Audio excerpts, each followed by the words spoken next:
Welcome, everybody, to Live with Marisa. I'm here with my mom, Hello. Smother, and we have an amazing, amazing, amazing guest. I'm going to bring on Bob Eckstein.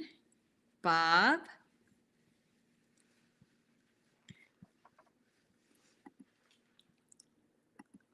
Are you on? All right, we've had some technical difficulties. Let's see. No. All right. Okay. Bob. Oh, no. Okay, here you are. Why aren't you coming on? Okay. There you are. Hey, We did it, Bob. We did it. Oh, my God. That was so much fun. How are you doing? Can you hear us? Well, I can hear you. Can you hear me? Yeah. Hey, Bob. Yeah. So somebody wanted to come on because she loves your work. She's your biggest fan. Love. I want one. She confiscated your book. I literally had to pry it out of her Love this book. fingers, Bob. It's genius. She's like, how did he do it? But it's genius. This is, and you know what? It's a wealth of knowledge here, but I have to tell you, I love the New York museums better. She loved the New York museums? What? Yeah. I'm not going to argue. Hey, Bob, she has a few questions, and then we're going to. So I was going to say, I mean, we could start with sex, but maybe this is the foreplay, my mother. What do you think? Oh, yeah. You know, what I'm doing right now, I'm telling people that we're going to start officially at 7:45. Oh, but we're live, you know. I know, but this way people could find us because people are all emailing me what happened. So not knowing when we were going to finally get on, I picked that as a safe time to say we would start. All right. Well, which is good. I feel bad because I'm sorry, everybody. It's my bad. I'm not like the most technological person in the world, and I had a little panic attack, but we're here now. And what time is it? Well, it's 7:35. 7:35. All right. It took me half an hour to figure it out. Yeah. We could make a joke about this and say that was the best show yet. Yeah. Hope no one missed it. Can you make him bigger? Mom, we're both, I don't know. Mom, I barely got on. Stop making trouble. All right. So there you go. All right. So she has some questions and then you're going to go back. Yeah, let's do the questions. And then by 7:45. Questions. Yeah, I thought you had some questions. Oh, I love this book. You were asking, you wanted to know how he did it. No, I could figure out how he did it. No, why didn't you ask him how he did it? Even Bob? though I know how you did it, Bob. Yeah, you know how you did it. We know. You know, I know. We all know. How did I do it? I know that you know. So how did you, don't you want to ask him a few questions maybe, Mom, before you go? Where am I going? You're going to stay the whole time? I mean, we're going to be talking about sex in museums and stuff like that and UFOs. UFOs? I'm too old for UFOs. That's not, yeah, they only abduct young people anyway. So, Bob. Yeah. She loves this book. She literally wouldn't let me have it. And it is her favorite book, Bob. The Metropolitan, you know what? I spent a lifetime in the Metropolitan Museum. Oh my God. And you still haven't seen the whole thing yet, right? Have you seen the whole thing? We always went to the Egyptian collection and the art. And everything. And then we ate there. Yeah. Yeah, there's a whole upstairs, you know. No, I went upstairs. All right. Yeah. All right. So we're not getting any comments yet. We have 2 people watching us. Oh, 4 people. No, I can't imagine people would know because I know some people wanted to join, but I'm sure they're confused at the moment.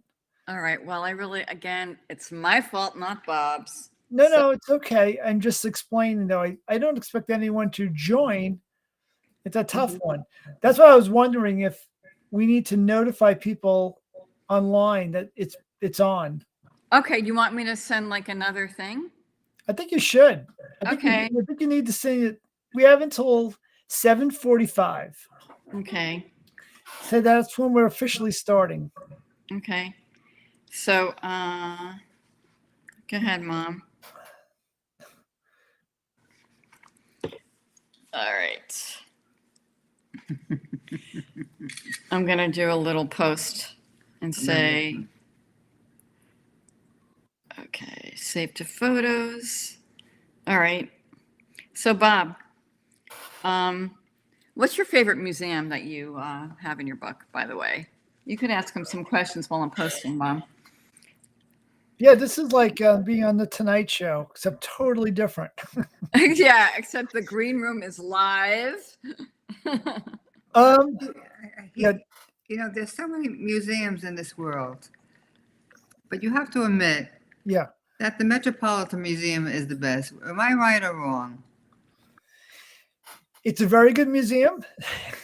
I chose it for the cover for that reason, because it's, the most important. And I did get an endorsement from the person who runs the Metropolitan Museum, Max, who's the head director, and he was very pleased with the book. And of course, I had to put the men on the cover, because if I had to choose and rank all the museums, it is the most important. It is. It is the most It important. is. I spent lifetimes in there. When I went to Pratt, we had to go to the museums for certain things, and Did you find, Mom, the brooch for Jackie Kennedy's shoe there? Did you she designed Jackie Kennedy's shoe for JFK's inauguration. I know that. Yeah. Come and see Bella. Come and see Bella. She loves you. I always lead with that in any conversation. I lead with it too. That's the best thing about you besides me. Oh boy. All right. So I just posted on Facebook that we're running late. Yeah. 7:45 is what I'm saying to everyone who's asking. I don't know if people can make it, because I know some people actually had commitments at 8. But Okay. we're moving forward. People can watch the taped episode. Mm-hmm. This doesn't have to be live. I'm barely live now. That's not true. Whatever. You're very much alive. Yeah. How old are you? You're Oh a baby. God, that's what you're leading with? Not, Of course, she has to ask the most obnoxious question. oh, She's a big mouth Sagittarian, Bob. Wow. This is No, my life right here. you know, Yeah, I'm old. I'm enjoying discounts already. Bob, did you get the update? I mean, the thing about Social Security yet? Because I did. I threw it back in their face. You did? Of course.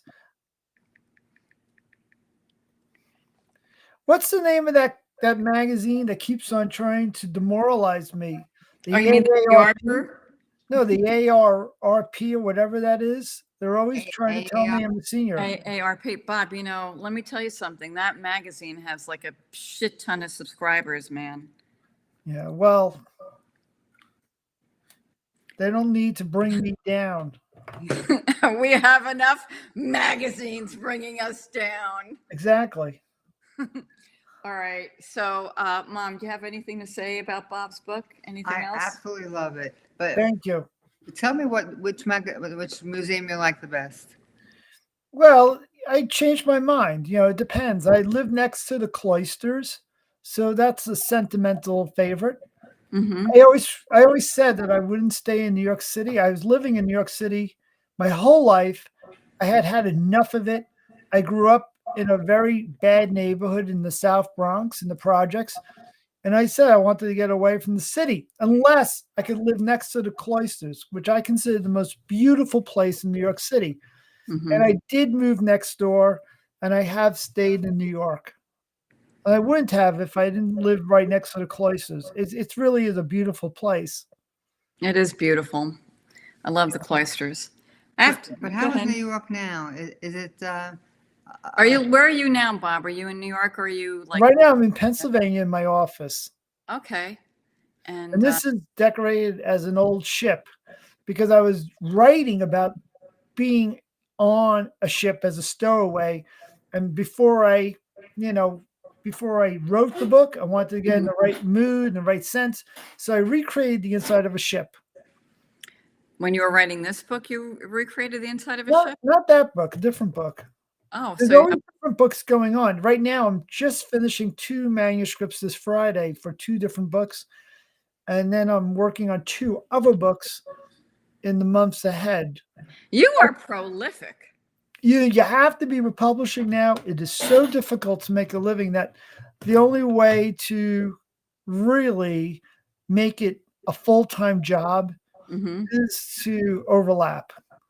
So I'm always working on at least 3 or 4 books at any given time. Okay, that's good to know. Let me ask you something. How do you break up the books? Do you do like work on one book in the morning and then another book in the afternoon? How do you do it? There's no system. It's basically what's demanding my attention first. When Hmm. certain things have certain deadlines, it's whatever needs to be addressed immediately time-wise. So Hmm. I have a deadline this Friday, so the book that's not due until the end of the year, of course, is going in the back burner. And Hmm. I'll work on it here and there in the next week or 2. But right now, I'm just trying to cross the finish line with another book that the editor wants. Okay. But I mean, I bounce around. A lot of times I go by my gut feeling of saying, what is the most enjoyable book at the moment? If there's a time that I want to draw instead of write, if I Hmm. want to write jokes over trying to write something sentimental, I'll pivot. Hmm. And then to keep my attention going, if I get bored, I'll switch back over to whatever I feel like I'm in the mood for that day. So, do you like when you write your books, do you arc them? Do you have like a bulletin board or Yeah. you do? Yeah, I use the Trello.com, which is a free software, and it's a to-do list that allows you to move the Post-its over electronically as I do them. Like I put down categories, what to do, what's in progress, ones that are almost finished, and then tasks that I finish. And I have a separate Trello board for all 4 projects because all of the needs are different. Like one might be a different stage and completion, Right. one might be finished, but I'm working on the marketing. Another book needs to be proofread. Another book might need art correction and color correction. So depending on what that book is, they have a to-do list that's about 30 to 40 items. And Oh, wait, that's yeah. the book. That all that you said can be put in a book, And then right? thrown out. She's No, always telling people what to do. well, no, I'm doing this sort of thing in talks. I just did a talk on the subject of how to organize your books. Thank you. About a week ago, I did a little like workshop to help Mhm. inspiring writers of how to organize Absolutely. and what should be your priorities.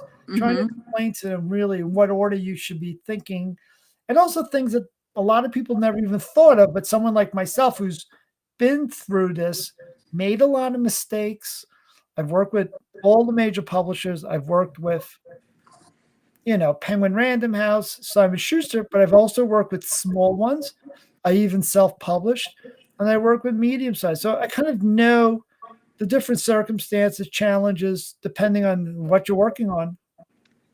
So, okay, so this electronic, this is on your screen, your home screen, basically. It's sort of like you don't Yeah. have a big bulletin board, you have it No, this is right on the computer, on the and computer. it's called Trello.com, and I'm going to spell Okay. it because I think people should look Yeah. into it. It's TRELLO.com. Okay. Really? Now, what you do is you set up a free account, but you could also pay a premium. I'm happy with the free because Okay. what I need to do is just for myself. These Mhm. boards are usually set up for like corporations and for teams of people. But Mhm. if you're working as an individual, you'll find that it works great just as free. And I can open it up and have the exact same status whether I'm using an iPad, an iPhone, or one of my computers. I have 5 different computers at 5 different locations. Mhm. So, but the Trello board is going to look the same wherever I am. Right. Oh, that's interesting. Okay. I mean, for me, I have to have a big board and I need to see everything. But I Like guess, Law and Order murder scene. yeah, exactly. I do that. But I But, mean, do but you you, can't do that with 4 books. yeah. That's why it becomes at a point, and it needs to be 4 books. I was told years and years ago when somebody was discussing working as a working children's book writer and illustrator, they were telling me, if you're not doing over 10 books a year, you're not really a serious children's book writer. Because in that particular genre, that's that's how proficient you have to be. That's how prolific you need to be to generate a regular income. But wait a second, Bob. Are those people actually drawing and writing? Because that's a difference. They are, but they're doing a lot of picture books and short things. It's not like young adult books, which can Okay. take a longer time. But it depends on what you're doing. I know people who do nonfiction, and let's say they're doing a research book on climate control and whatever. I mean, I'm using a real example. Of Climate someone control. I know I'm using an example of someone writing a book in Norway.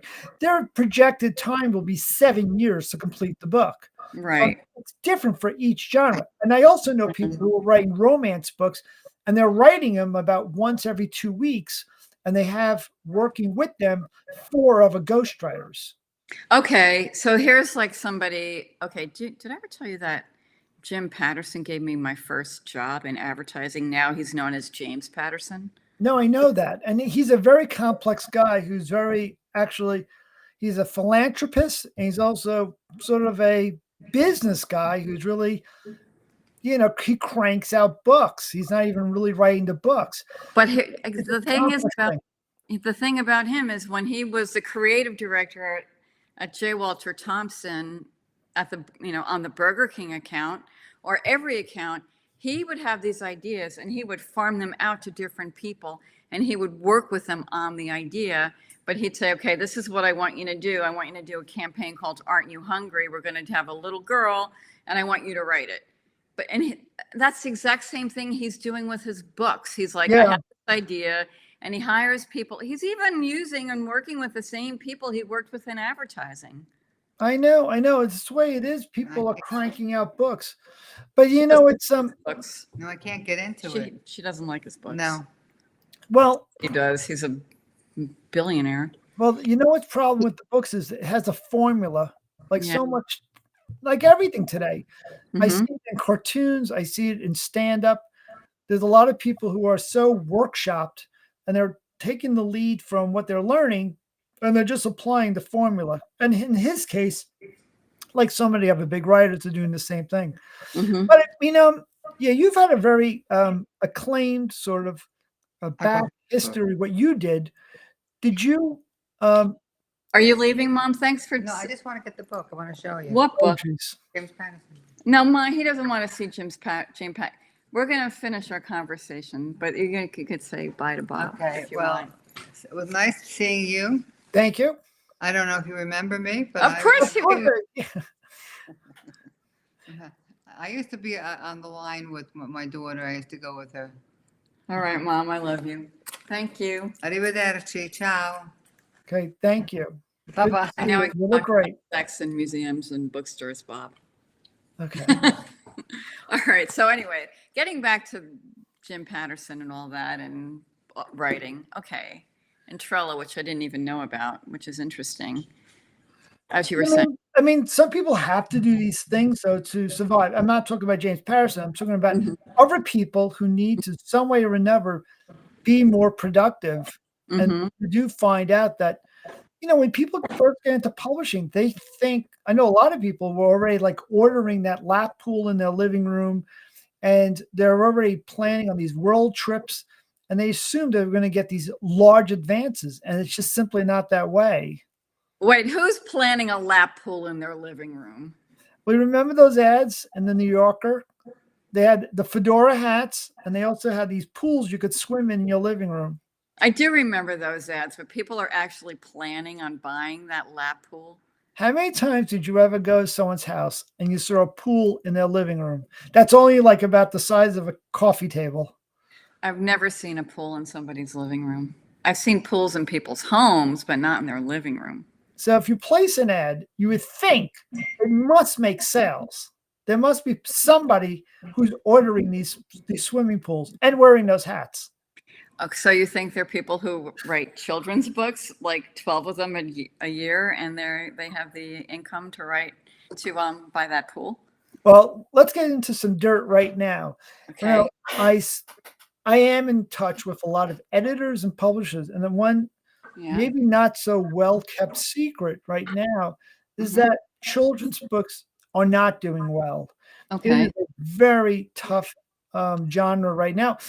Of all the groups, it's really struggling. And a lot Mhm. of people I know who are pitching children's books are finding this out, and they're not Mhm. getting the deals that they were expecting.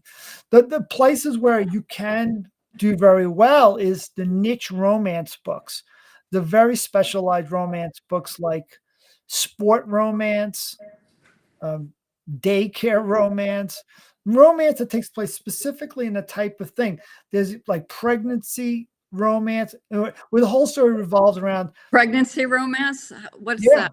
Okay. that would be like the story revolves around an unexpected, unplanned pregnancy, and Okay. you know ahead of time. See, a key to romance writers, and I Uh-huh. just went to a seminar about this, is that the reader knows ahead of time what's going to happen. There's Mhm. no surprises. As a matter of fact, it's like the kiss of death. If you decide not to have a happy ending in your book, Mhm. it has to have a happy ending. There has to be certain elements that the readers come to expect. And then they discussed in the workshop, like the characteristics of the man, like what they need. Like, for instance, Mhm. why is it? I'm sorry, what are you going to say? What are the characteristics? Yes, the characteristics would be why. What makes a guy attractive? A guy is attractive. First of all, that he's available, but he can't just be available, because Mhm. then there's something wrong with him. Why isn't he married? What's going on with that? A guy Also, just right. single is bad. A guy who's single is bad. Yeah. Also, the thing is, isn't there some kind of like block that prevents the people from getting together and then they overcome that Oh, obstacle? well, then, yeah, that's a challenge. But first, we have to Okay. develop the perfect guy, and the perfect guy is a person who has an occupation, and he has to take off his shirt for whatever reason, many times, for Right. whatever reason. But the guy has to be like a widow. He has to show that he is capable of deep love, Mhm. but he can't be divorced. Because then, like, if he's divorced, he's like, why damaged goods? But a Right. widow, If there's somebody something who's broken, sympathetic. he Yeah. can't fix something. So the woman has to die tragically, and it can't be that he murdered her. I mean, that's obviously not. But Yeah, that would not be romantic, right, Bob. but being a widow is key, because Uh-huh. then it plays the sympathy card. Because Right. immediately women say, "This guy has, in the prime of his life, lost the love of his life, and Mhm. he has a heart that needs to be mended." And And women love mending hearts. Is that what the kicker is? the Kind of. women don't seem to mind that a guy has been around. Like, a guy would Mhm. not want to date a woman, I think, women who are maybe been divorced like 3 times. That Mhm. sends up a red flag for a guy. You know what? I live in Florida. There's like 1 million women who've been divorced 3 times. Anyway, Yeah, but I don't think, well, the men let's not looking go. to get married, or they're looking to hook up? I mean, these women, like, they do get married a lot here. Yeah, it's funny. I mean, I just know it's a little bit different as he gets older, because as older, it's everyone's sort of cashing in the chips. They've seen the game is ending soon. It's getting Mhm. late. Mhm. People are getting up from the poker table, walking away, and it's time to just like make do what you got, see what you could cash in, do your best hand. So it's a little different than when you're in your 20s and 30s, and when you're sizing up people. That's true. I mean, I guess we're talking about near-death sex. Yeah, yeah. That's kind of morbid. All right. Anyway. I'm used to that. Yeah. Okay, we're talking about AARP, Social Security, and near-death sex. All right. Maybe we should go swing, pivot to UFOs or something. Yeah, I enjoyed your story with May Pang, who I Okay. really like, and she still looks beautiful. I mean, it's amazing how young she looked in the documentary. It's like stunning how young everyone was. And Yeah, I mean, we forget the Beatles broke up when they were in their late 20s. I know. It's crazy. You know, Speaking of UFOs, though, did you know that May and John saw a UFO when they were living in the East 50s? No, I knew that story when it came out because it Right. leaked, and I'm trying to think of the show that actually leaked it, because he would be on different shows aside from like the obvious ones like Dick Cavett. He was Hmm. famously on that. He did a David Frost and this and Tom that. Snyder, I think he did. Remember Tom Snyder? Yeah, He I'm used trying to have to that. think who came up to him in a basketball game and interviewed him during a Knick game, and actually he brought up the UFO story then. So Hmm. it was around, but um, I was at a UFO talk recently, and Hmm. I was one of the only people who didn't raise their hand when they were asking the audience who had a personal encounter with a UFO. And I was in, you know, I was the minority. Now, Hmm. would you rose your hand? Would you said you had rose your hand? Would you raise your hand? I'm thinking of rose up to the spaceship. Uh, have you had any personal experiences with a UFO? I think I have. Yeah, I think so. Like in a dream, I did. Totally unconvincing. Yeah, I did. I think I did Oh no, because he did something talking about physical evidence. People were bringing in things. no, I didn't have that. I don't have any marks on my skin. And Yeah. if you do have a mark on your skin, I mean, that's a sign that you've been implanted, and maybe if you don't remember it, they could put screen memories in front of you and really do numbers on your head. Well, Serious. that's what they were talking about. People Hmm. had marks. Oh, they had things in bags to show. They had a little show and tell. Oh, really? Like what? They didn't like Like, show. I went up on the spacecraft and all I got was this little dinky what? No, they had relics. They had pieces of metal that came from the sky, but it's not something that it didn't look like it belonged to a tractor or something. This is obviously This was something that was like alien technology, huh? the little things that they found like in their crop circles, because some of these people were farmers. Right. It seems like the farmers have the corner market on these UFO experiences, which is interesting. That and the Beatles. That's really interesting. I have to say, though, like you said, that Hudson Valley had the most UFO activity, but Yeah. I heard that Jersey City, the area around there, had the most UFO Well, activity. nobody wants to be left out. Nobody wants to be left Be out. left out. Everybody wants to say they have the most because it's the most. Mhm. It also attracts people in a way like the Loch Ness monster. They love to keep that alive because it brings in tourism. But the Hudson Valley keeps on coming up and up for weird things. And I was just reading how Mhm. somebody was making this compelling case that John Lennon is alive in the Hudson Valley and that he hated all the people and he had to get away and that he's lived his life up there. Well, then I also heard that John Denver hated his life and he faked his death because he couldn't stand his fans. And he's like roaming around somewhere. And then I also heard that Jim Morrison is really overweight and living in New Jersey. I thought John Denver's highlight was in Oh God with George Burns. I never saw that. Oh, you should definitely see that movie. Although I don't know how well it dates. It has a little bit of a cheesy feel. It's one of those movies that was a big deal when it came out, but Hmm. no one talks about it now. It's like gone. Do you remember didn't like John Denver sing with Kermit the Frog? I thought they were like separated. Everyone did. Yeah, but John Denver and Kermit, they looked so much alike to me. No, you need a new TV show. I don't know where you're getting that. I don't see I don't that. know. All right, fair enough. I don't know. They both have like the same mouth. Mm, All right, so Bob. yeah. So let's get back to um, let's get back to your book for a second, okay? Thanks. This book is brilliant. It's so It's backwards. gorgeous. What do you mean? Everything is, no, I mean, it reads backwards. You could see it as, I can't even pronounce it. I think it's Greek now. No, I'm saying the headline. When I held it up. Yeah, yeah. It's Oh, supposed to say the most Footnote. fascinating museums. Okay. Footnotes from the most fascinating museums. Well, if you pronounce it now, it sounds like a space alien. Because it sounds like a space alien. Yeah, because everything is backwards. Oh, well, Yeah. anyway, this book is beautiful. And I have Oh, to tell thanks. your artwork really is exquisite. I tried my best. I wish I could go back and do some of it again, and some No. of it I'm happy and proud of. But it's one of those things where you're given a certain deadline. So, I mean, it's just a race to the finish line. So, I mean, I got to tell you, and you know what I really love? I love the artwork, but you know what my favorite art is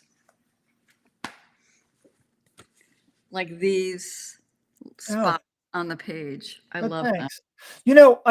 I thought so little of my work then and now because I Why? was going to all these museums and I was seeing all these great masters.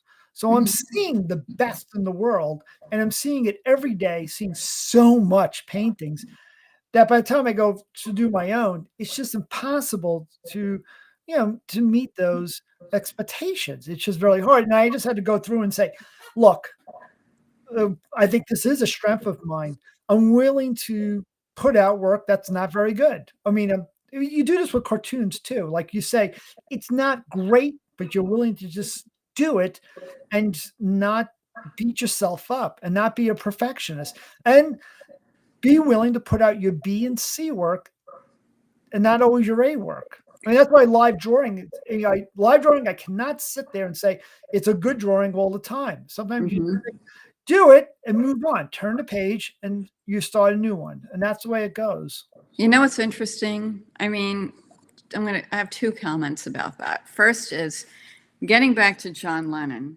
right? Eric May told me that Eric Clapton said that John was legendary. And he was like, John, I'm legendary. Eric Clapton's legendary. I'm not legendary. So like somebody who's legendary doesn't even realize how excellent they are, right? That he really. It's funny. I heard Bob Mankoff saying this.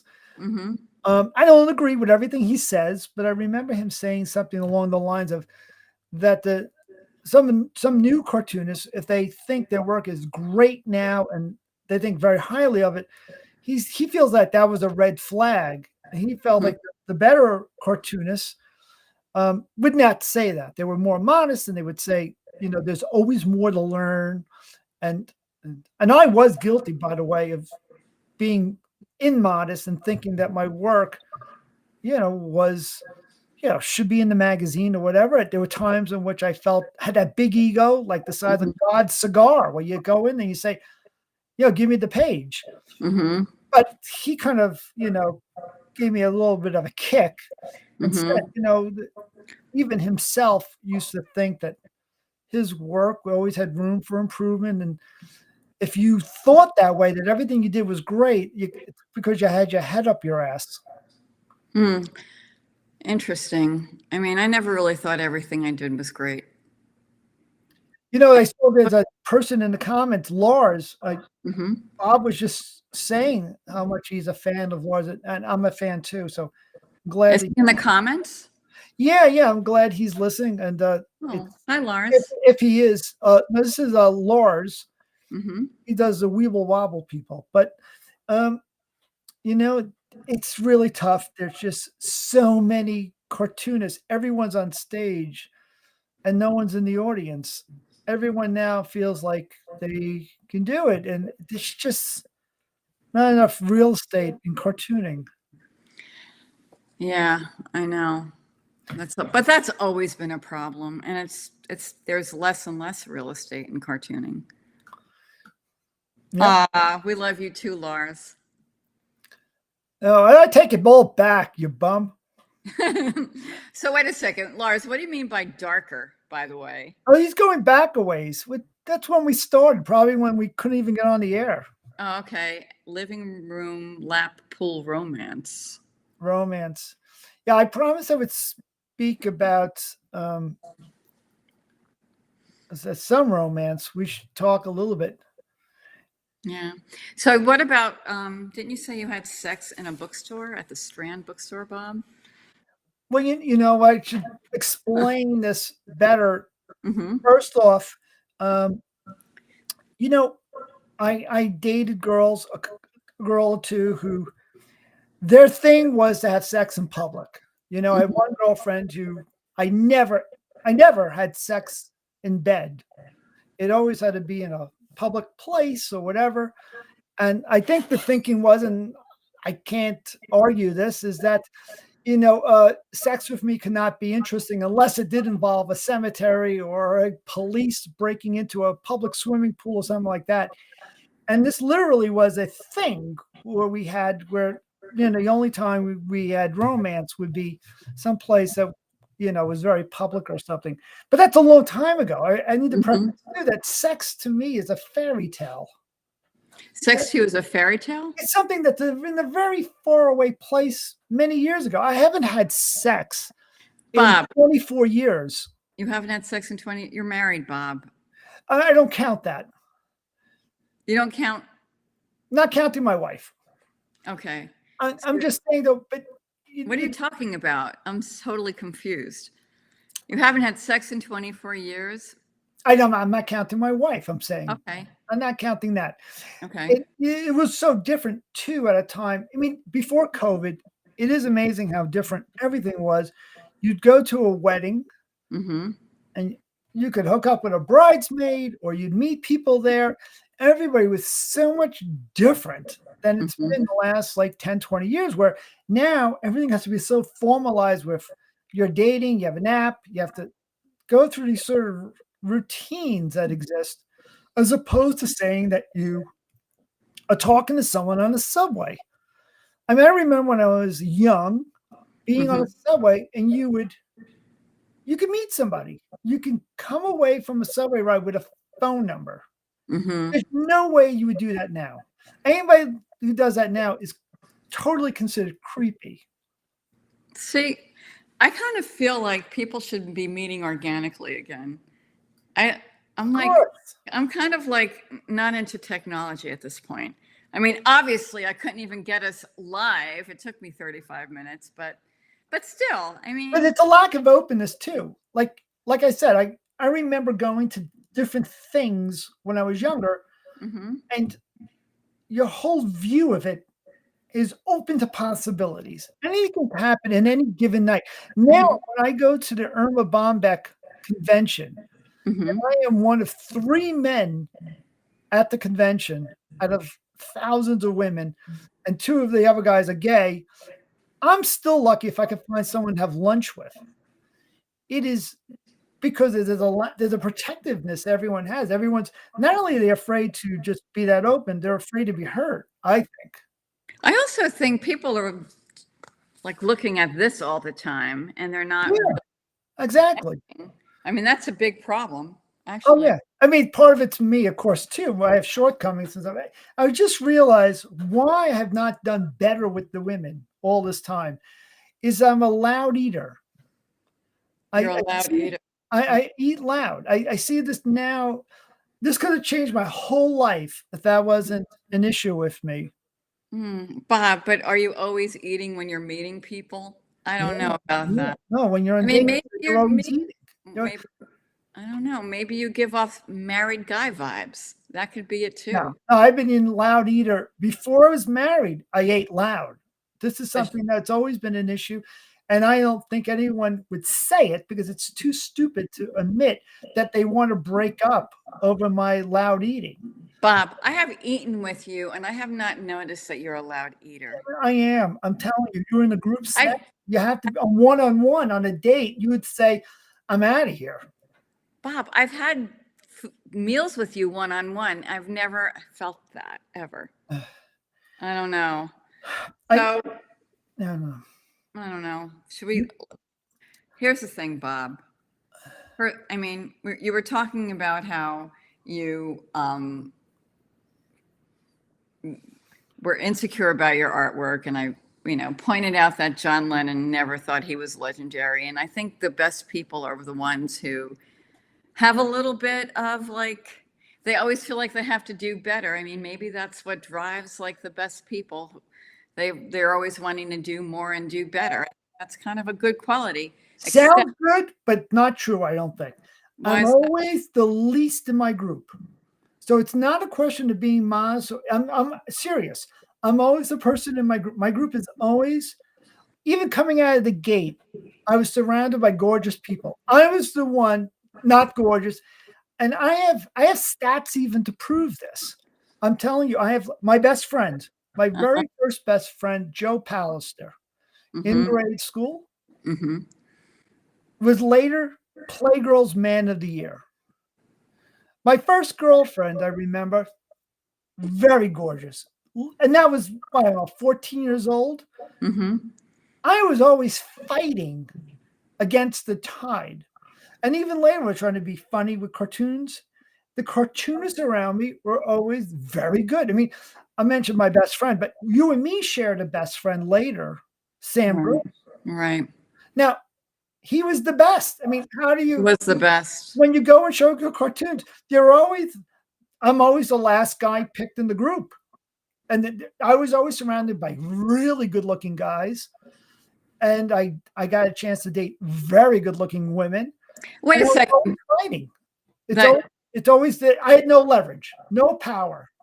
Yeah, but you say you've been surrounded by really good-looking guys, but you dated really gorgeous women. So what? I mean, there's like a little bit of power. No, you have no power when you do that. I was willing to do anything to keep them. Okay, go to dentist school. Okay, how many years? Like I'm on board for anything to hang on to people, because that's, you're always low on the totem pole. Yeah, but how'd you get those gorgeous women if you didn't have something that they found attractive? I mean, witty conversation helps a little right. bit. That's my Which point. Is why we both know I would never make it as a gay, because it would last maybe a month, because in that world, I'm below average witty. I mean, everyone's sharp and everyone's good looking, and they're going to the gym. I don't go to the gym. I'm not. I know plenty of gay guys who don't go to the gym, and they're like witty, but not as witty as you. So you know somebody who is gay and doesn't go to the gym and not in good shape. All my gay friends are in fabulous shape. I know gay men who complain about they're not in good shape all the time. And at the same time, they're in good shape. The people who complain they're not in good shape are always in great shape. I found the people who complain about not getting work are always the ones that are really busy.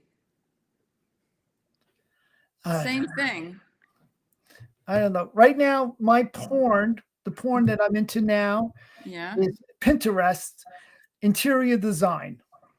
Oh, that's really? what I like. If I saw naked people on my browser, I'd still spot that mid-century modern lamp in the background or something. That is what I'm into now. I'm serious. And I'm not in that world at all. And as a result, I'm not thinking going to the gym. I'm not thinking of taking care of myself.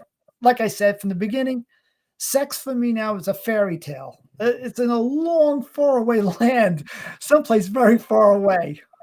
Listen, Bob, I'm going to call like total baloney on you bullshit right now, because weren't you almost a professional tennis player? I know you work out like a lot. No. You're very active. I have a spore on my foot, right? Oh my God. I have arthritis in my elbows. Okay. And when I wake up, the first thing I have to do is like empty my eyes of all this goop that's all over the place. I'm just like a train wreck. I can't imagine what it would be like to wake up with someone different. There's so much maintenance going on. I don't mean to bring you down. Sorry. We're not bringing you down. I spilled out my heart here, opened up. I'll give you a chance to tell you some stories, and then I'll go back to telling you some of my horror stories. But let me tell you something, Bob. I think people really, I mean, I don't know. I just think you're very funny. And when you say things like that, it makes you vulnerable and kind of empathetic. These these are not bits. These are really things happen. I was thinking about like different ex-girlfriends and things that happened to me. And it might sound like a joke, but things really did happen. I was thinking of one person who, very good looking person, I Mhm. dated until I realized that she wasn't even my girlfriend, I don't think, because she asked to borrow money to see a French guy in Paris. Wait a second. How could you actually think that that was your girlfriend if she wanted money from you to see a French guy in Paris? This is what happens when you have no leverage or power and you have no idea how you're being controlled. Women can be very controlling, and men can be controlling too. And Yeah. I just, that, that does not sound like girlfriend material. No, Bob. well, I no, hope you, I hope you like I mean, I hope you really dumped the fake girlfriend. If she I even think I was a girl. lent her the money. Did you lend her the money? I think I might have. This is a long time ago. This is before I was married. This is not going on now again. But I think back to these crazy relationships that everything is so different. And if you're listening, I apologize for all the different missteps. But here's one I could think of.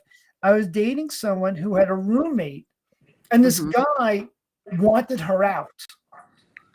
So to get her out, he would walk around in these skimpy like outfits, knowing that it would upset me that my girlfriend was living with this guy walking around, until the point that I took her in and she lived with me. But it was like, again, playing my cards sooner than I wanted to. It's not what I wanted to do, but I had no control. The person's Mhm. out of my league. So I'm thinking these are the sacrifices one needs to make when you're playing, you're playing When up. you want to be the boyfriend in a really Yeah, big yeah. I way. mean, like I said, you do anything at some point just because, Mhm. you know, and then it takes you years to realize how much of a dope I am. And then you start learning that, you have choices and stuff.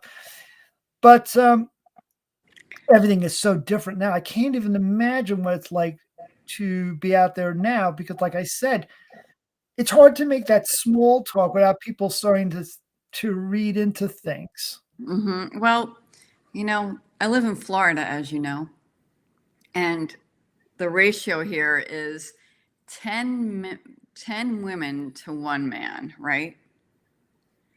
And I gotta say, women here, like a lot of them are pretty desperate.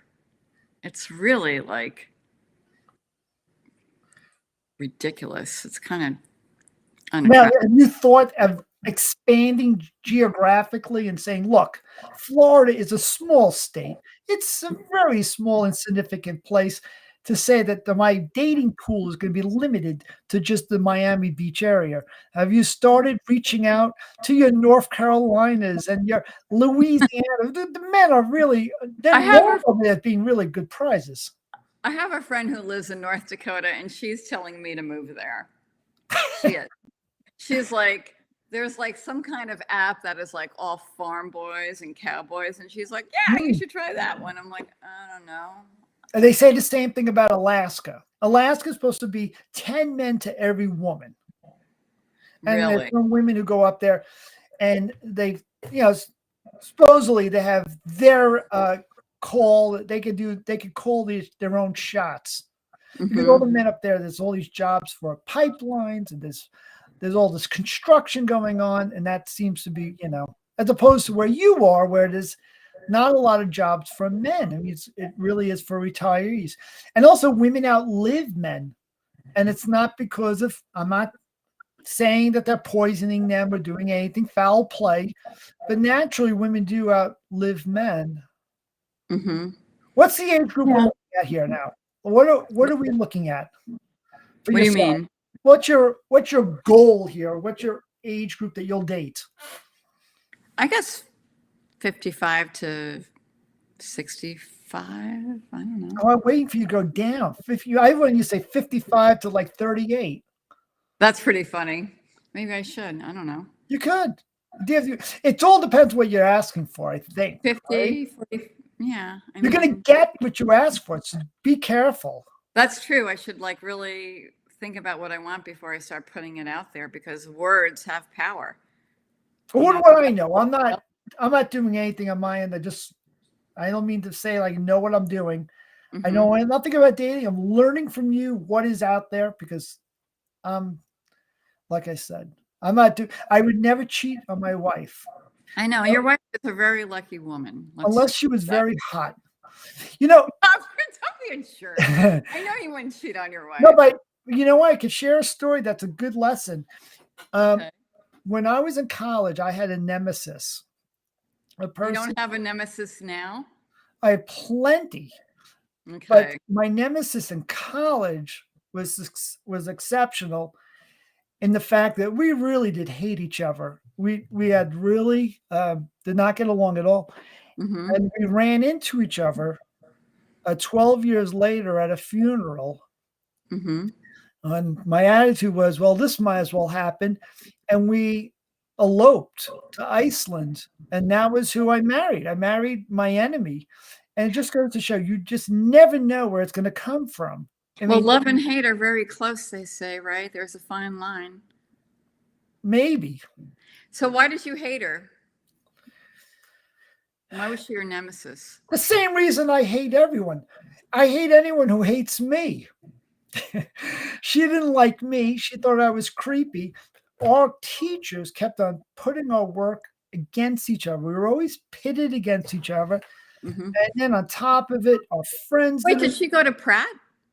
Everything happens at Pratt. That's where everything happens. That's true. I loved Pratt, by the way. Now, this is 1982, 83. Okay. When did you go to Pratt? I went there in 1979, 80. No, yeah, 79, 80. Okay. And I actually left and got a job in advertising and worked for James Patterson, as you know. A very, very good job. Hmm. When I went to school, my classmate and friend was John Flansburgh from They Might Be Giants. Oh, wow. Okay. Other friends who I adored and looked up to and worshiped because they were the good looking people and they were the exciting people. And I think all of them have passed away from tragic reasons. It's Oh, really really? amazing. Yeah. I mean, I had kept in touch with them. They were part of my poker group. Maybe a couple of them I dated. And Hmm. everyone had some kind of terrible illness. It's been just bad. But my wife, Hmm. um, she would show up to class in pajamas, and she would have a Josie and the Pussycats lunchbox to hold her art supplies. And for someone like me who was uptight, and I grew up as an altar boy, and I'm totally prude. I don't know anything. When it comes to that age, I was clueless. She was just like dropped in as a UFO space alien. She was like so foreign to me.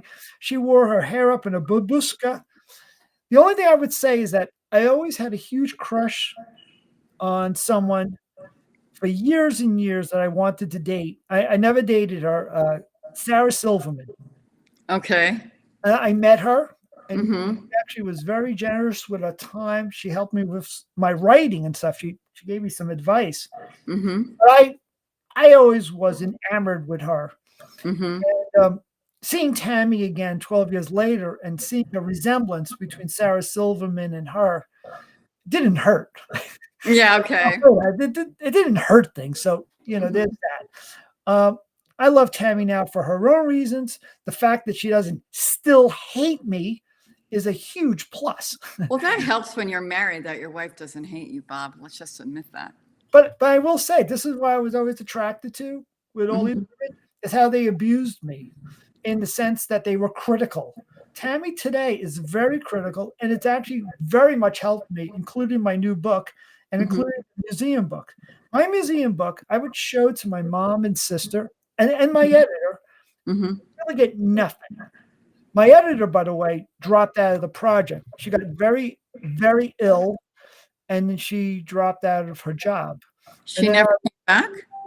she never came back, and she left the publishing company, and I was left alone. Oh, I wow. wind up getting someone as a proofreader at the end who helped, but I Hmm. did not have an editor in a traditional sense, and that book was done without the help of anyone except for Tammy. And now Wow. Tammy's my wife.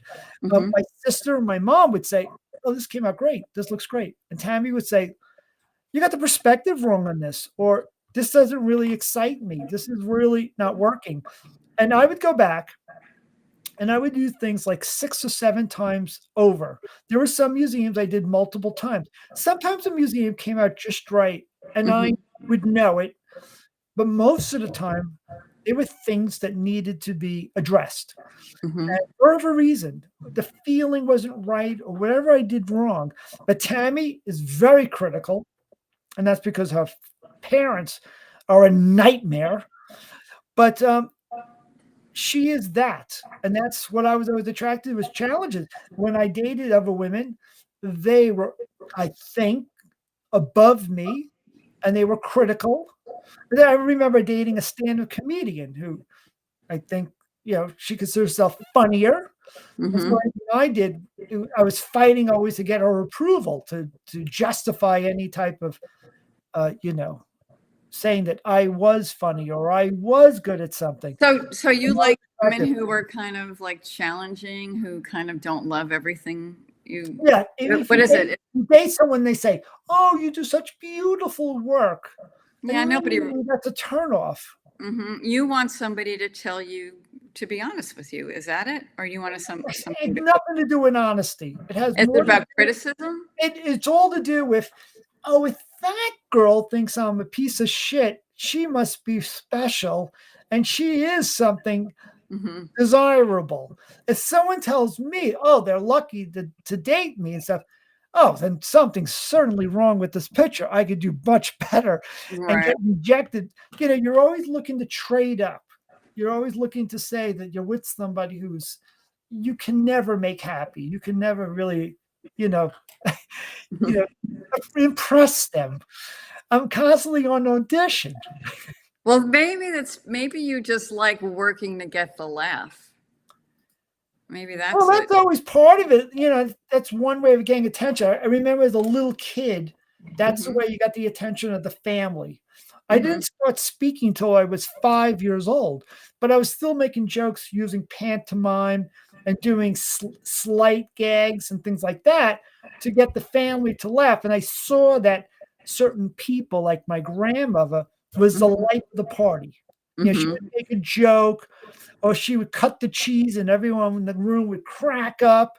So I knew that the power of humor could be a way of controlling a room. You could capture everyone's sort of attention. So, Bob, let me ask you something then. So, is that how you got the best looking women from the best looking guys? No, You're no, so no, there no, no, because you did get no, the no. I'm you got dating. the best looking women. So let's be No, honest. no. Of course, that's it. Of course, that's an exaggeration. But the Hmm. people in my life were Hmm. were exceptionally pretty, and Hmm. I'm talking about men. I'm talking about women, and it was always that case. So you're always fighting, I think, to get the attention outside of that by being the funny person, maybe. Hmm. And that was a defense mechanism. It could be even used to deflect bullying in school if Hmm. they want you to avoid a fight or something, or you get out of trouble. I remember a teacher used to hate me. They had me go up to the board to solve this problem in math, and this was in high school. And the person purposely made it impossible for me. And Really? and I remember going up to the board and the teacher saying, what's the matter? You can't do it?" And he goes, "I think you're blushing." And he had the class laughing at me. I remember. And I said, "I'm not blushing. I have a tan." And I just used humor as a mechanism. It was like Hmm. defense in these times where I was always inferior. In that case, being made fun of in front of the class, which is why, by the way, I, Hmm. no love lost. I didn't even finish high school. I stopped going to high school and started attending Pratt. I took class. Wait, you did? Yeah, I never finished high school. So you just went from how'd you get into Pratt after not finishing high school? In my sophomore year, I took Hmm. my regents and like everyone, I applied for school. Okay. So I applied for school, and I had been playing tennis, and I was playing tournaments and things like that, and colleges offered me scholarships. See, that's Oh, my point. I and did. I That's right. You are almost pro tennis player. and Okay. I could not have gone to school without learning tennis. If it wasn't for tennis, I would have never been able to go to college, and I would have never also met my enemy, who later I Right. married for spite. I always like to think that I got the last laugh because I married her. What did And, she say about that? you know, we're getting along better now. Well, that's good. I mean, if you guys hated each other's, and there's nowhere to go but up, right? We just had a big fight.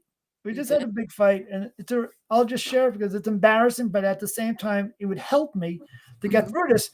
And she's always accusing me of being obsessed with work and not being able to put in a compartment work and then her and other needs.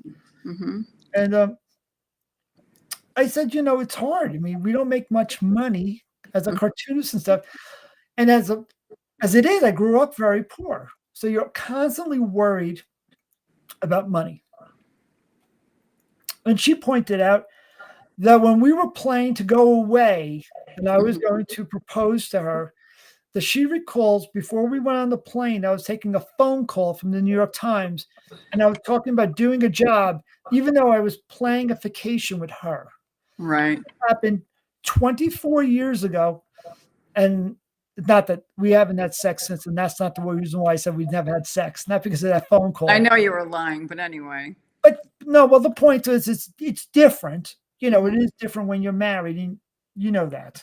But the point is that I didn't, I'm selfish in that way. I didn't learn that how much it meant to her because she brought this up and she remembered this incident from 24 years ago. I don't remember this, and I felt terrible about this. And she feels like it's because I'm just constantly chasing after a paycheck. We're constantly chasing it. I mean, let's pivot to the New Yorker, for instance, because there's nothing more Oh, because you're psychological. chasing a paycheck over there. Good luck with that one. Exactly. I mean, when I first started realizing that I was out, I got a therapist. I was Mhm. so it was like I was dumped. I felt like it was a breakup, and I When felt you feel like when you got a therapist. when uh, I learned that a New Yorker was not going to any longer require my services, Mhm. I got a therapist because it was heartbreak. I Mhm. really felt like, my career had ended. I'd been aged out. But I mean, of course, it could be other things too. There's all different ways of looking at it. And one is the work wasn't strong enough. I mean, it's like what Bob says, my head's up my ass. Did my work Bob said that to you? No, he had said that in general about people who want to know why they don't sell or why they feel like their work is very good or they are selling, but they also think they're very good. I mean, Bob will be the first to tell you there are people who are regulars in the New Yorker who are not very good. It's a spectacular range of quality Mhm. in the New Yorker. There's people there who I could never do cartoons as well. And there's people in the New Yorker now I think that I'm better than. You know, I'm in the middle, I believe, and that might sound egotistical, but I f I need that confidence if I'm gonna continue too. If I said I'm gonna believe all the rejection, then I'm never gonna do another drawing. Well, you know what? I mean, to me, it all comes back to Sam Gross. It really does. All roads go back to Sam Gross Well, and McDonald's. yeah, well, not McDonald's for me, maybe for you. And I It's told you to heading that stay way. away It's from that heading that shit. way. It's heading that way. I'm talking about employment. Oh, okay. All right. But Sam was always the one who said, just show up. And he never did anything for the New Yorker. He just did it for himself. I He, know he says that, but you have to I say, think, when on his deathbed, he did say things differently. Things what did he did say? change. He What had did a he different say? opinion.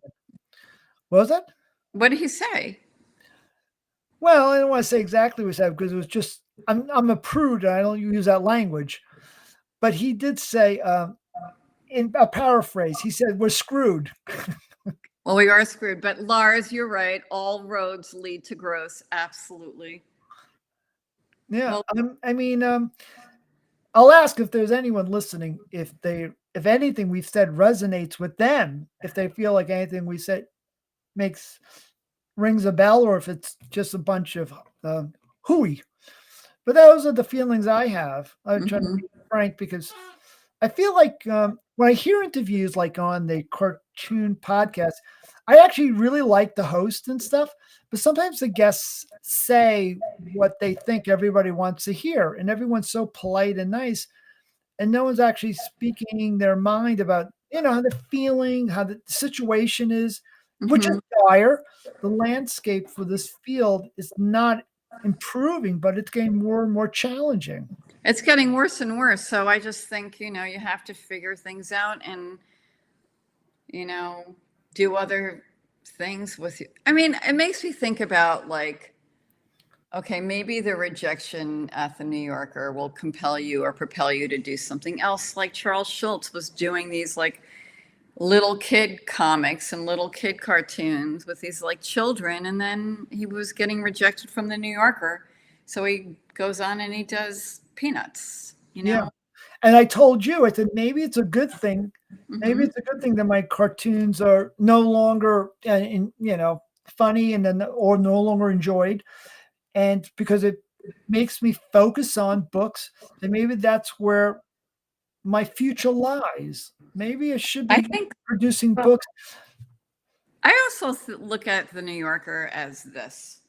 I used to play piano when I was younger. And to me, like doing those cartoons were like, warming up your fingers with the scales. And then you go, to me, those cartoons were like the scales. It's like warm ups. You sort of like do it fast and it's kind of like an exercise. And then you go off and you do your books and everything else. I mean, that's how I look at it. It's very interesting. No, I've never seen it quite that way. My way was a little bit unrealistic. I had built this world up that doesn't exist. Again, I'm like feeling I live in a fantasy that the answers all lied in me getting published there, that everything would fall into place. And maybe it was more that when you got published in the New Yorker decades ago, it was more like set in stone that you were leaving a permanent record. But I don't feel like that way now. Like the cartoons now, I think are going to be kind of forgotten for different reasons. You know what the thing is too? When we first started cartooning, we used to go have lunch after every Tuesday meeting. So there was like a camaraderie. There was a group of people who, it was like being in the cartoon trenches, right? We were and we would all have like cartoon war stories. And it was different back then because we were having lunch with the likes of Sam Gross and Bud Handelsman and Bob Weber and But Bud. you're more knowledgeable. You see, all these people, and you got a chance to meet them. I was a latecomer. You're more savvy. I feel like your vision is, in its own way, can be fantasy. You're going to the UFO stuff. I've been listening to your other podcast. You could be out there, but at the same time, you could also be very clear-eyed about what the situation is. And when I was at the New Yorker, it was after those guys you mentioned, who I adore their work, but I didn't know them, the people. I met Leo Cullum, and I met Bob Weber. But at that time, I was so out of it, or clueless, that I thought that was all the people. I thought that the cartoon pool was about 14 people. And I assumed wrongly that when we went to lunch, those were the cartoonists. Oh, those were the ones that just showed up and brought their work in. And we would go have a glass of wine. And, Mort wouldn't drink his wine, so Sam and I would split it. We go to Pergola. They'd give us a free glass of wine, and Sam and I would grab Mort's and split it and drink, half that glass. Or Warren Miller didn't drink, so we would take his wine. It was really all about getting the free wine and getting an extra glass. But we really had it was a special time. When you're in that moment, you don't really think it's gonna end. And Sam always said everything has a beginning, middle, and an end. And that is kind of a really sad thing to me that those times have ended. in the beginning for me, you were always so kind. And I was a fan of your work immediately because you had this sassy whole look of Manhattan that I admired about the city. You Hmm. know, you felt like you're special. You felt like you're a part of a scene that is nowhere else but Manhattan on Fifth Avenue. Hmm. And I could thank you now that you were warm in your welcome to me as well as the other people. It was really, like you said, it was such a special time that Thanks, I Bob. don't think that other people who were coming in could possibly imagine because they're not even coming from the usual places, but some of them are coming from other disciplines of art that are Hmm. not traditionally cartooning, but I feel like now it's like sort of an open mic. It is. I mean, they don't have those lunches anymore. They don't, there's no meeting. I mean, is Emma having meetings now? I don't think so. Not that I'm aware of. Nothing. I mean, Lars, are you still listening? Have you been to meetings or anything? Lars is breathing into a paper bag now, hearing He's like, Lars this is like, world, I can't take it anymore. yeah, this future's coming at you. Yeah, I think that everything has changed so much. I will say there are pockets of group that still get together.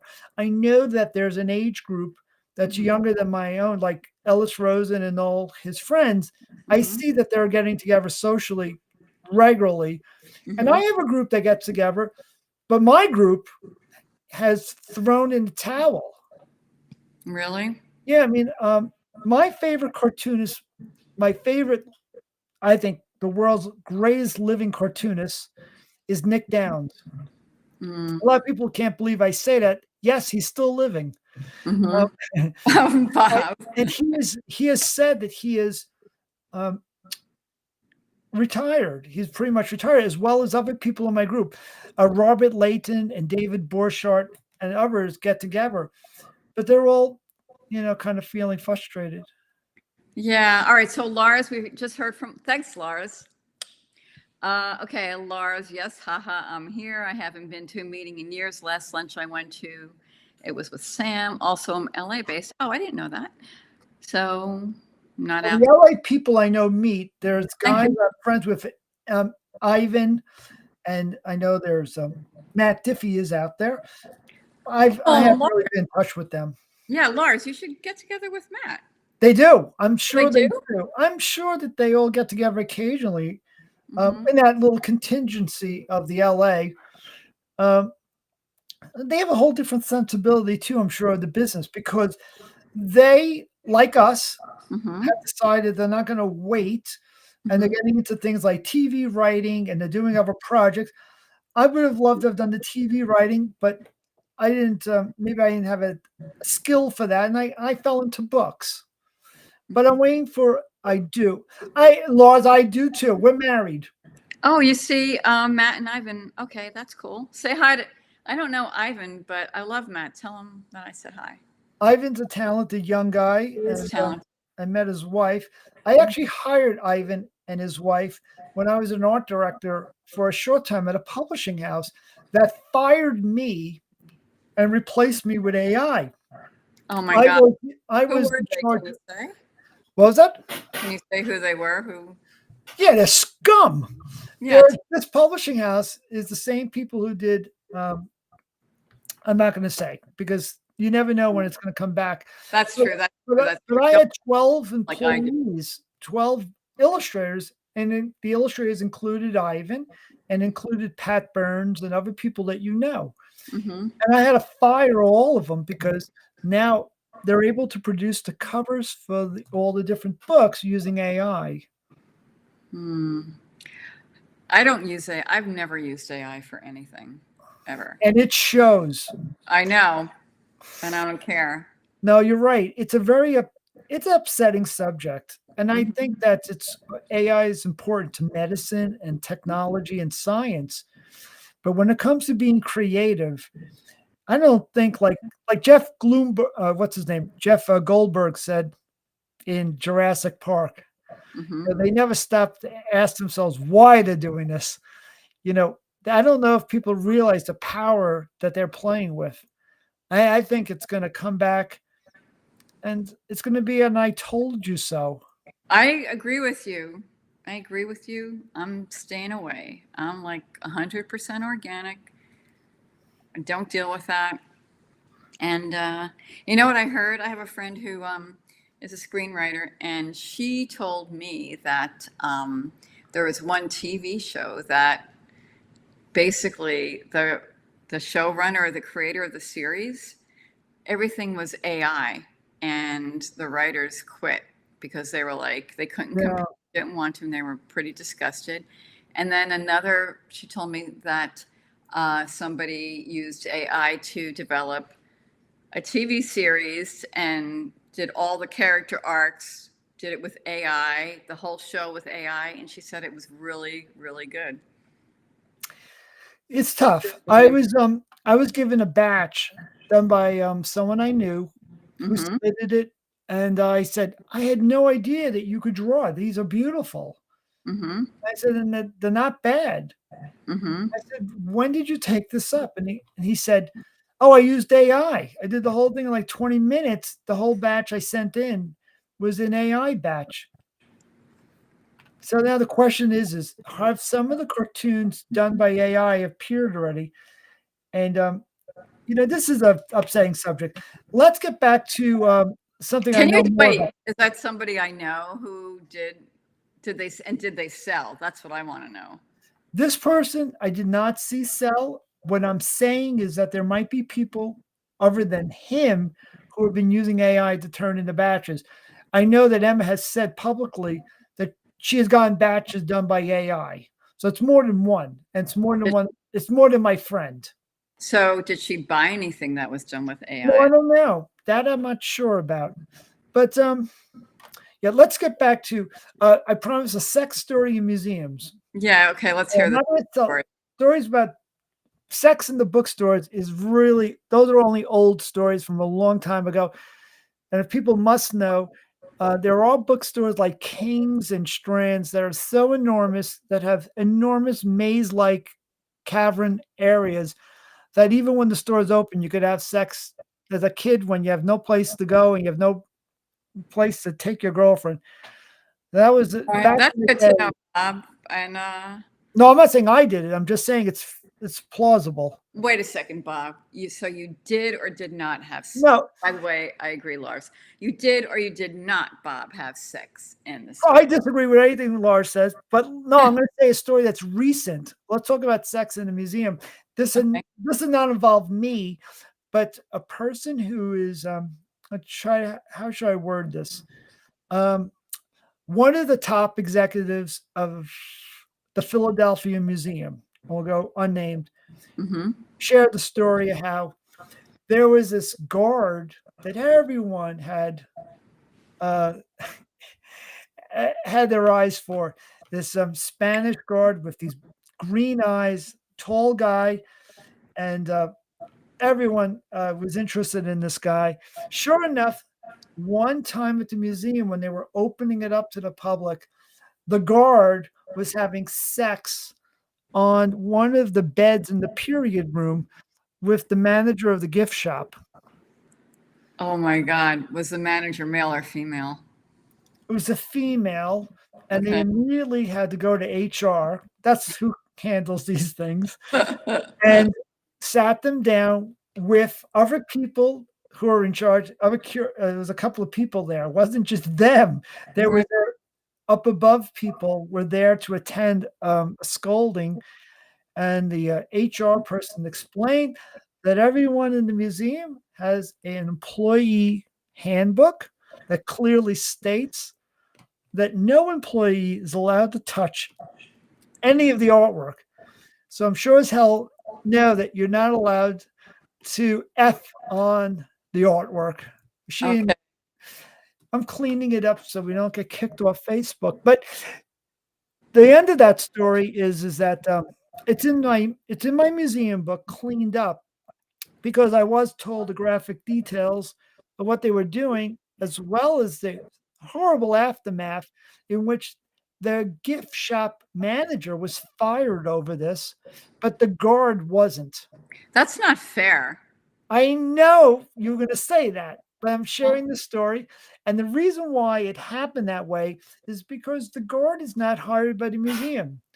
Oh. The museum hires an agency that oversees the behavior Mm-hmm. and the services of the guards. So it's Mm-hmm. up to the agency to discipline the actions of their employees, which was the guard.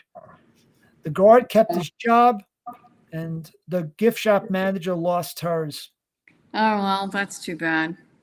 So, question is have you had sex in a museum yourself in any form or manner, or at least come away with maybe a romantic interlude? I have not had sex in a museum.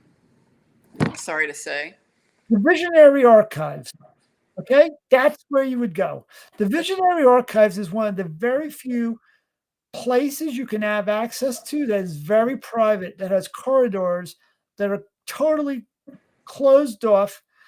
But as I think I learned when I was younger, that all these places have cameras. And God Mhm. knows how, and I don't want to bring this up to my ex, but I think that probably her addiction to public sex is probably documented all over the place from cameras. I'm sure it was. And I only looked at it later, years later, you after we broke up. I realized that that was probably the case, that she had this crazy thing that she didn't want to get caught. And I'm sure we got caught every time. well, some people, I mean, I know some people who only like sex if it's like dirty or exciting. That's like how they get off. I had a friend who was like that. Yeah, well, back then it was all different. I remember we had friends that Hmm. you would sleep with, right? You had Right. friends you dated, but then you Right. had friends you would I even. mean, you know what? It's so different.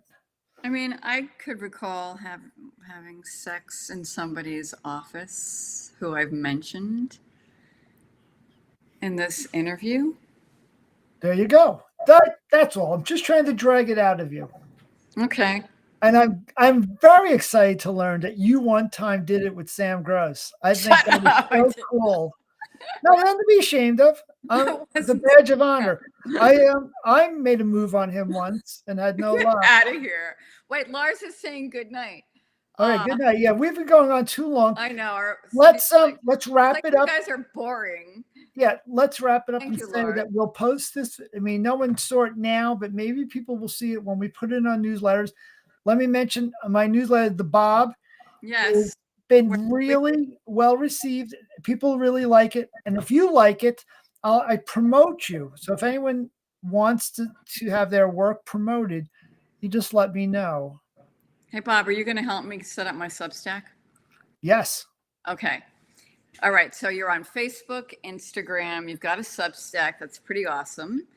And what else? I'm going to be on Rick Steves on Thursday, the TV show. That's exciting. I'm Yeah. going to put all your links up. My museum book is anywhere you go to museums, you'll see it should be in the gift shop. Thank you. The book went to reprints, and Congratulations. I'm really excited about that. And I just hope that it inspires people to go to these museums and to try to hook up if they could find an area that is not. That's the reason to go, not the art. Well, no, you go for the art, but stay for the sex. Make sure you look in the corners that there's no cameras. And I will say this. I want to Wait, Bob, wait. Yeah. I think it would be kind of cool to have a sex tape in a museum. That takes the sex tape to a whole other level when you think about it. You'd be barred from the museum. Do you know that cares? My favorite story in the book is one of my favorite people and cartoonist, Mick Stevens, who not tried to steal a piece of artwork, but he broke in and put a piece of his own artwork on the wall. That's brilliant. Oh, it's a great story. Mm-hmm. And it's one of my favorite to actually put the work on the wall instead of stealing something. That's hilarious. So he's really great. He's a great cartoonist. He's a wonderful person. Yeah. And I've learned a lot from him, starting his cartoons. He's really great. But let me say thank you for letting me ramble on. And our session is up. I should pay you as my therapist. A lot off my chest here. A lot was accomplished. A lot. And we actually did it, Bob. Can you believe it? I was like, Technically, yeah. No, but thank you. And I wish anyone who does see this good luck. Maybe one of our insider baseball little stories actually even helps, because I made a lot of mistakes, but you don't have to make the same ones. well, and I want to thank everybody who did watch Lars and Vicarious Icarus. Thank you so much. I think there's a bunch of people who told me to watch, but they all said they gave up because it didn't go on at 7. So sorry about that, but My next time. apologies. Yeah. No, All it right. happened. Bob, we should do this again. Seriously. This was fun. Okay, 8:30. It's 8:30 now? No, that's when we'll do it again. 8:30 tomorrow morning. Oh, yeah, sure. Okay. No, All right. that's- Thanks, everybody. Thanks, Bob.